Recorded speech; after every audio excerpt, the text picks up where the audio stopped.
A neat feature in My Big Campus is discussions. I use discussions in various ways in my economics class.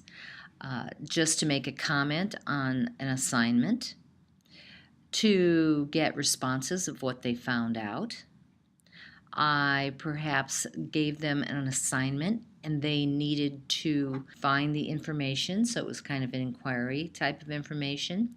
What I always really like to do also is make sure that they comment back to one other person just so they get into the habit of writing, whether it's a one-line comment or whatever. I also like to direct them to a resource, and I made a standalone page about the do's and don'ts of online communication, where they have some rules of how to collaborate in a classroom and give them some examples of strong sentence starters so they could practice how to collaborate and use the language that is most effective. To make a discussion, you click Add Discussion.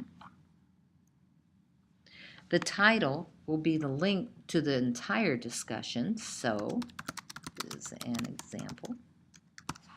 You can start the discussion now or at a later date by clicking on to a date on the calendar, but we'll just start it now.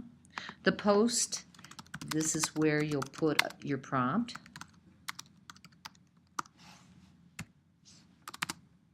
And it's best to get as detailed as possible so you get really good answers.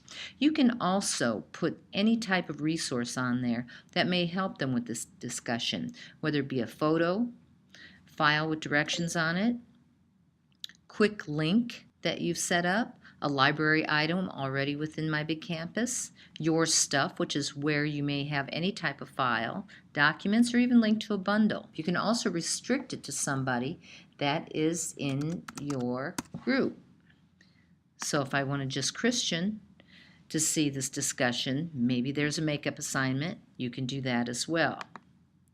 Then always remember to save or cancel, because if you don't save it, it will go away. So now you have an example. This is an example. And then I can add a post, or a student can add a post. This is very interesting. And if you click Add the Post, it will add to the string of posts. You can also attach any one of these outside items as an extra added thing. Maybe they did an assignment and they're adding it to the post. We'll click this, and there it is, one response. So now what you will have is, this is an example, and you will have one response. This is very interesting. You can comment on it as a teacher. The students can comment on it. You can delete it, or you can give it like a thumbs up or yes. So that makes it more like Facebook. So that's discussions. Very good way to get your students writing, thinking, responding, collaborating. It can be a very powerful tool.